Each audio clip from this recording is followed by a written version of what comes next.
Notre invité ce matin, Thomas Piketty, bonjour. Bonjour. Merci d'être avec nous, économiste. Vous avez coécrit aux éditions du Seuil pour un traité de démocratisation de l'Europe.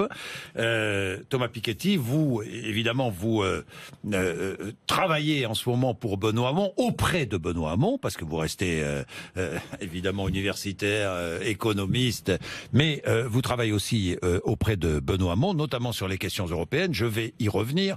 Mais comme vous êtes engagé maintenant en politique, hein, Thomas Piketty, ça doit vous faire drôle d'ailleurs, ce monde politicien, non? J'emploie à dessein le mot politicien. Oui, je le connais quand même depuis un certain temps. Mais là, moi, je continue, de l'intérieur, là. Oui, enfin, moi, je continue de me battre pour des idées. Moi, vous savez, d'ailleurs, j'ai écrit un livre. Hein, donc, le but, c'est de faire œuvre de pédagogie et de porter des idées dans le débat public. Donc, moi, je suis là. Moi, je suis pas membre du Parti socialiste. J'ai jamais été membre d'aucun parti politique. Je suis là parce que je défends ce projet sur l'Europe. Et je pense que Benoît Hamon, c'est le seul candidat vraiment européen dans cette élection. Il y en a certains qui veulent faire croire qu'ils sont pour l'Europe, mais c'est pour l'Europe d'hier. C'est l'Europe du statu quo, c'est l'Europe où on change rien. Ça, il y en a deux qui sont comme ça, qui disent, en gros, on maintient les le deux, traité c'est François Fillon et Emmanuel Macron. Voilà. Ouais. D'ailleurs, c'est pas étonnant parce qu'il y en a un, Fillon, c'est celui qui a négocié le traité budgétaire européen quand il était Premier ministre, et l'autre, Macron, il l'a appliqué lorsqu'il était secrétaire général. Donc il pourrait faire un mea culpa, dire on a fait des erreurs, mais c'est pas trop leur caractère apparemment ces temps-ci. Et puis il y en a deux autres, Le Pen et Mélenchon, qui malgré toutes leurs différences, et je les mets pas du tout dans le même paquet, ont quand même comme point commun de vouloir nous embarquer dans une sortie généralisée, une explosion généralisée. Et le seul qui propose vraiment une solution qui permette de profondément démocratiser l'Europe pour changer la logique des choses, et en particulier pour mettre l'austérité en minorité avec cette proposition d'une... Pardonnez-moi, j'ai une quinte de tout, ça je vous en prie. Avec cette proposition...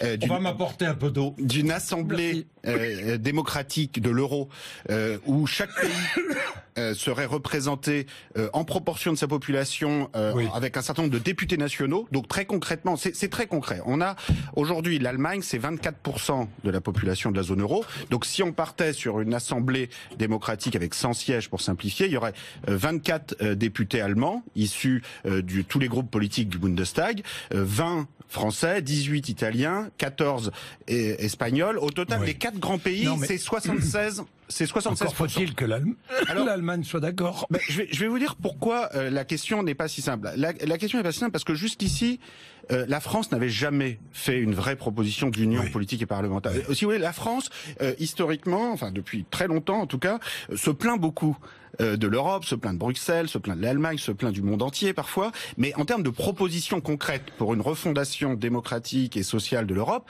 on n'a jamais vu de projet précis. Et aujourd'hui, les candidats qui disent on va changer les choses, il y a aucun projet précis. Vous regardez Macron, il y a aucun projet de traité. Donc ça, on a déjà vu en 2012 ce que ça donnait. C'est-à-dire qu'en 2012, quand Hollande et Macron sont arrivés au pouvoir sans aucun projet précis, là, la nouveauté, c'est que la France, en tout cas au niveau d'un candidat à la présidentielle, met sur la table un projet d'union parlementaire. La démocratie parlementaire, c'est au cœur des valeurs de l'Allemagne. On est bien d'accord, mais ce Parlement... Elle ne peut pas dire non. C'est-à-dire que vous ne pouvez pas... Si l'Allemagne dit non à un projet de démocratie parlementaire dans la zone euro, basé sur un principe simple, un homme, une voix. C'est-à-dire que chaque pays, l'Allemagne est représentée en proportion de sa population, la France aussi, et voilà, ce sera la règle de la majorité.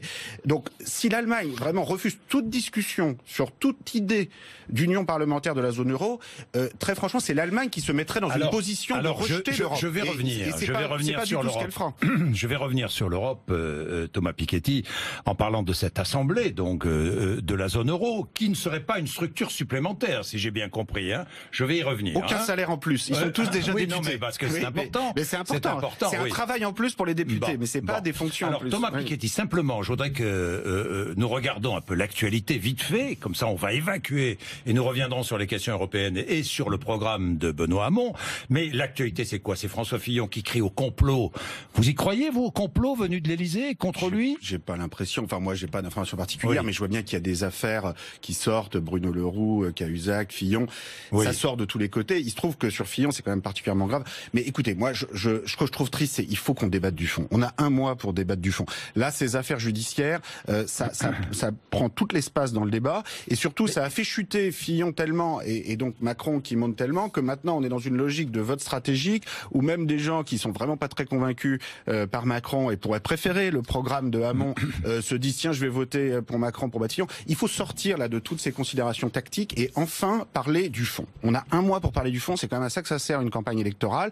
Et je veux dire que sur le fond, le candidat qui est le mieux placé pour contrer l'extrême droite, c'est Benoît Hamon, parce que c'est celui pas ce que dit Jean-Luc Mélenchon. Je vais y revenir. Hein.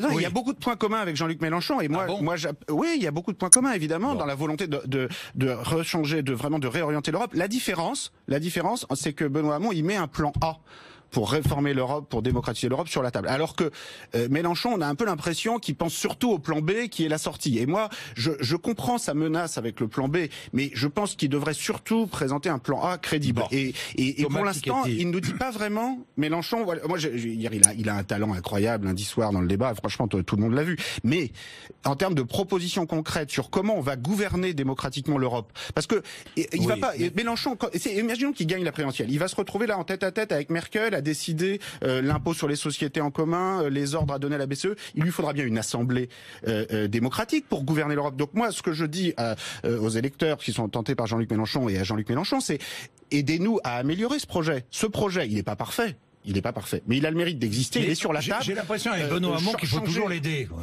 Non, attends, nous on pense qu'il est bon comme ça, ce projet.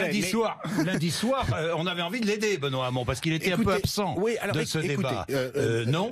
Benoît Hamon, il est peut-être un peu moins mégalo que les quatre autres. Donc ça peut donner, oui, c'est vrai, je le pense. Alors ça peut donner l'impression qui s'impose moins. Mais vous savez, je crois que pour finir, c'est plutôt une qualité de considérer. Lui, il considère qu'il n'est pas un homme providentiel, un président providentiel. Il a une démarche collective et surtout sur le fond, parce qu'à un moment, ce serait bien qu'on regarde le fond. Il a des propositions qu'il a très bien expliquées d'ailleurs lundi soir pour revaloriser les bas salaires, revaloriser les bulletins de paye. Il a donné des exemples très clairs. Le SMIC net passerait de 1150 à 1350 euros grâce au système de revenu universel versé directement sur le bulletin de salaire. Donc sur tous les bas salaires jusqu'à 1,9 SMIC, c'est une revalorisation des bulletins de paye. Ça c'est du concret.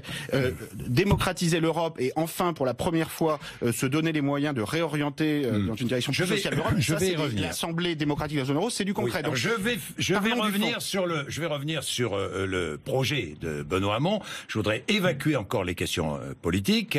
Jean-Yves Le Drian, qui a choisi Emmanuel Macron, trahison.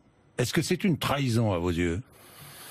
Écoutez, que les éléphants socialistes rejoignent Macron, moi je suis pas sûr que ce soit forcément une très bonne chose pour Macron. Bon, après il y a la démocratie. Un homme populaire, vous savez, Jean-Yves Le Drian. Un bon ministre de la Défense.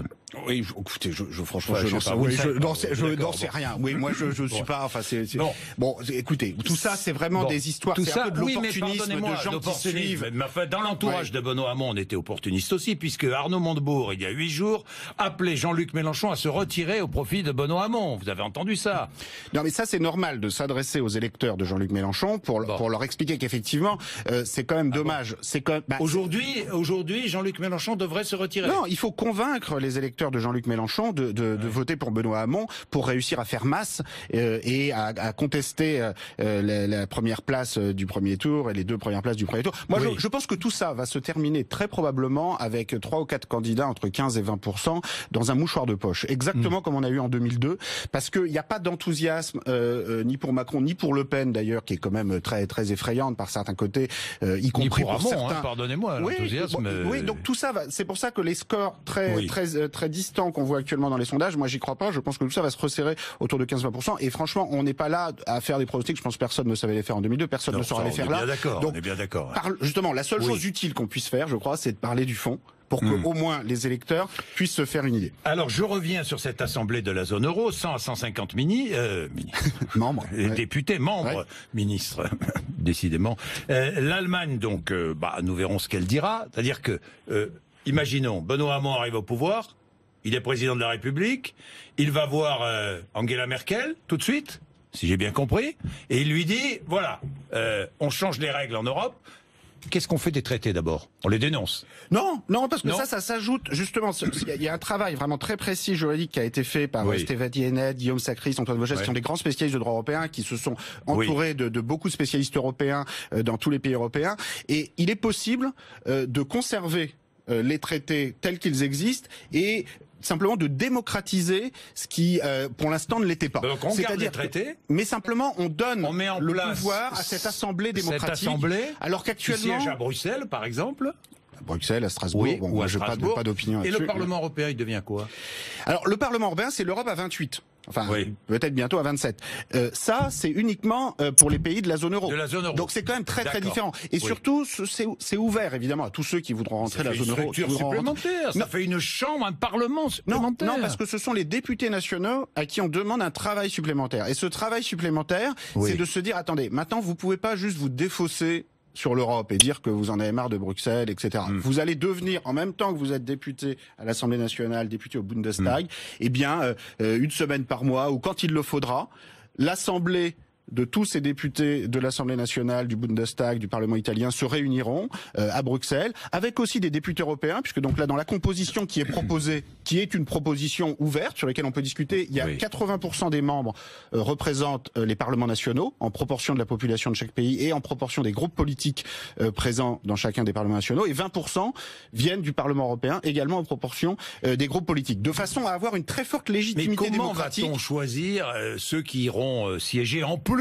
Alors, les députés français, par exemple, qui iront siéger en plus dans cette assemblée de la zone euro. Ce qui est proposé ici, c'est que ce soit en proportion des groupes politiques. Donc je prends un exemple. Dans le cas de l'Allemagne, qui est le pays le plus peuplé, ils auraient donc 24 membres sur 100. Membres. Il y aurait actuellement, vu la composition du Bundestag, 12 membres issus de la CDU-CSU, donc la droite allemande, 8 membres issus du SPD. Et c'est la CDU qui va choisir les 12 membres. Alors là, ce qui est prévu dans le traité, c'est effectivement, après, chaque État membre et donc chaque assemblée décide comment, au sein des groupes politiques, donc vous savez, c'est quand même assez limité comme marge de manœuvre, mais parce qu'on veut que la pluralité politique s'exprime au sein de chaque délégation. C'est ça le point important. C'est-à-dire que on se rendrait compte dans cette assemblée que tous les Allemands sont pas de la même opinion, tous les Français sont pas de la même opinion. C'est-à-dire que même au sein de la droite allemande, il y a des opinions très différentes. Parce que le drame des institutions européennes actuelles, c'est que ça projette pays contre pays. Pourquoi? Parce que la structure de pouvoir actuellement, je crois que les institutions européennes, c'est très compliqué. Donc les gens oublient. La structure de pouvoir essentielle aujourd'hui, c'est le Conseil des ministres des Finances de la zone euro. Et là, c'est une personne, le ministre allemand, qui représente 82 millions d'individus.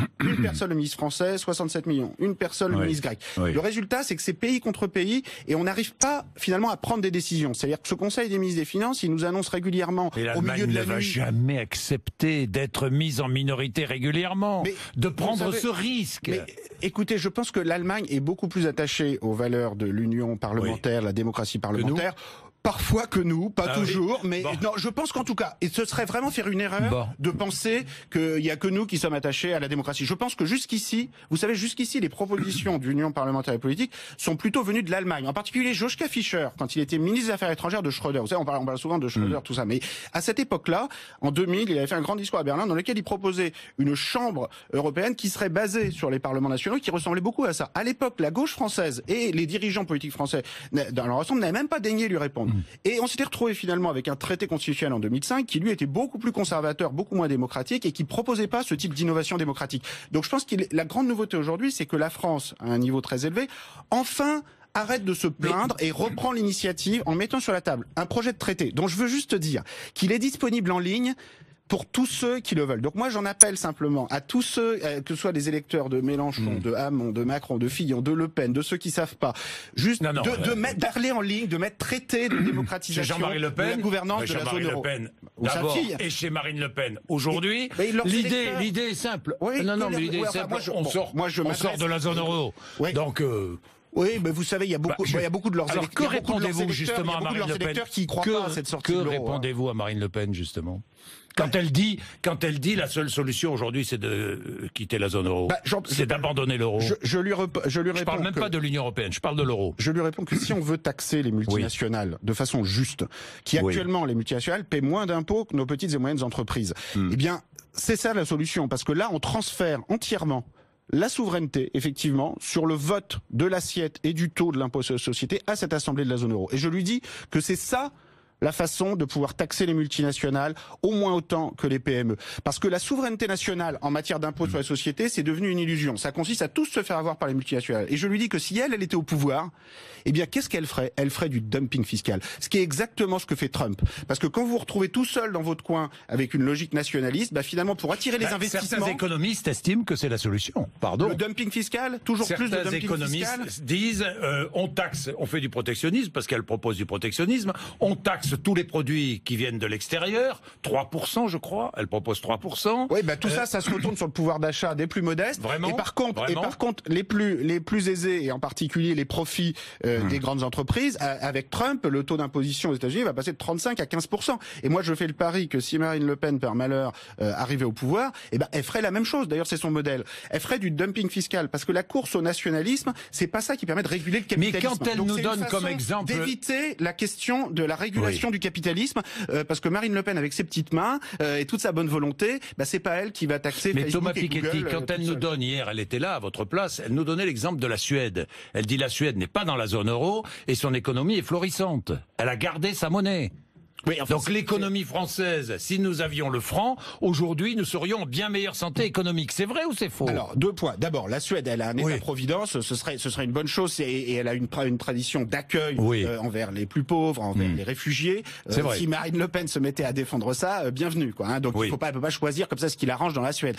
Deuxièmement, ce qui est vrai, c'est que l'euro actuellement fonctionne mal. Et qu'effectivement, il y a des pays en dehors de l'euro qui s'en sortent très bien. Et donc, ça sert à rien de dire aux gens, écoutez, c'est comme ça et c'est pas autrement. Donc, c'est pour ça que moi, je pense que le discours consistant juste à dire, on peut pas sortir, c'est interdit, est un discours qui, à la fin des fins, ne marchera pas et mènera à l'explosion. Le statu quo n'est pas une option. Et c'est là que Macron et Fillon me font peur. Parce qu'avec leur statu quo, qui est de dire, voilà, on va continuer le quinquennat Hollande en plus libéral et tout ira bien, je pense que tout ça, ça mène possiblement à l'explosion, soit une victoire de l'extrême droite en France dans 5 ans, si ce n'est cette année, soit dans un autre pays européen qui peut être en Italie, un nouveau référendum de sortie, parce que la zone euro actuellement ne fonctionne pas. Pourquoi elle fonctionne pas? Parce qu'on a eu cette illusion de créer une monnaie sans gouvernement, sans État, sans impôts. Et donc aujourd'hui, c'est pour ça qu'il faut ajouter une assemblée de la zone euro. Parce que si on veut faire fonctionner une monnaie, on peut pas tout demander à une banque centrale européenne pour sauver les différents pays. On a besoin d'un impôt en commun qui soit juste. On a besoin d'un plan de relance. Vous savez, tout le monde aime Erasmus en Europe. Mais Erasmus, actuellement, c'est ridicule. C'est 2 milliards d'euros par an, alors que les intérêts de la dette qu'on se repaye à nous-mêmes en zone euro, c'est 200 milliards. Alors je dis pas qu'il faut exactement inverser les deux chiffres, mais on pourrait un peu que ça se rapproche. C'est exactement ce qu'une assemblée démocratique de la zone euro pourrait voter. C'est-à-dire que là, on est très précis, on lui transfère la compétence sur un budget de la zone euro qui serait alimenté donc par cet impôt sur les sociétés commun, qui rapporterait de l'ordre de 1% du PIB européen, donc de l'ordre de 100 milliards d'euros, qui permettrait d'avoir un vrai budget d'investissement dans la formation, dans les énergies renouvelables. Alors j'ai une dernière question. Ça c'est du concret. Et à nouveau, ça n'a jamais été mis sur la table par la France. Alors, vous avez mis ça sur la table dans le cadre de cette campagne amont, mais moi j'ai hier, Marine Le Pen, encore une fois, parce que je suis là aussi pour reprendre ce qu'elle disait et surtout pour vous entendre répondre, mais elle disait hier, depuis que l'euro est en place, la vie est beaucoup plus chère. C'est vrai ou c'est faux ? Non, ça c'est fantasmatique. C'est vrai ou c'est faux? C'est fantasmatique. Complètement fantasmatique. Si on regarde l'évolution du pouvoir d'achat en Angleterre depuis la création de l'euro, au Royaume-Uni par rapport aux pays de la zone euro, au Danemark, en Suède, ça va ni mieux ni moins bien. Enfin, je veux dire, c'est juste pareil. Donc là, elle raconte n'importe quoi. Mais de toute façon, elle a un problème avec les chiffres. Hein, Marine Le Pen, elle est vraiment très très fâchée avec tout ça. Elle raconte ce qui lui fait plaisir. Bon, la vérité, c'est que nous avons 2 candidats. Bon, une candidate qui vraiment veut sortir de l'euro, un autre candidat, Mélenchon, qui lui veut pas tout à fait sortir de l'Union européenne, mais imposer, renégocier. Sans trop dire comment. Nous avons un candidat central qui est Benoît Hamon, finalement, qui fait des propositions pour rénover l'Europe, comme vous venez de le présenter. Et puis nous avons 2 candidats qui veulent que ça continue. C'est votre vision des choses sur l'Europe. Je crois que c'est la vérité. C'est la vérité. C'est-à-dire que je pense que la différence, c'est que Mélenchon, et en particulier les électeurs de Mélenchon, par rapport aux électeurs de Marine Le Pen, c'est peut-être plus facile de les convaincre qu'il y a une voie pour réformer l'Europe. Les électeurs de Marine Le Pen, en tout cas le noyau le plus radicalisé, malheureusement n'y croient plus à toute possibilité de transformer l'Europe. Les électeurs de Mélenchon, en principe, il y a une logique de plan A, on améliore le fonctionnement de l'Europe, plan B, on s'en va. Le problème, c'est que Mélenchon, il parle surtout du plan B. Et donc, moi, je voudrais, ce qu'on veut faire avec ça, c'est surtout parler du plan A. C'est-à-dire comment gouverner l'Europe. Cette proposition, elle n'est pas parfaite, mais vous avez bien besoin de démocratie, d'assemblée. Vous pouvez pas juste avoir les chefs de gouvernement. Et c'est la même question d'ailleurs pour Marine Le Pen, parce que le jour après son référendum, qui va aller négocier en notre nom pour avoir des accords. Parce que vous voyez, regardez le Royaume-Uni aujourd'hui, il est sorti, sauf que le lendemain matin, il veut un accord commercial, libre circulation des personnes ou pas. Et vous croyez qu'il faudrait lui faire confiance comme ça à Marine Le Pen pour aller négocier en notre nom avec les autres chefs d'État, Merkel ou autres, et c'est elle toute seule comme ça qui va décider? Dans tous les cas, il nous faut une assemblée, il faut de la démocratie, et c'est sur ce terrain qu'il faut avancer en Europe aujourd'hui. Thomas Piketty, pour un traité de démocratisation de l'Europe, c'est aux éditions du Seuil. Merci, il est 8h56, vous êtes sur RMC, BFM TV.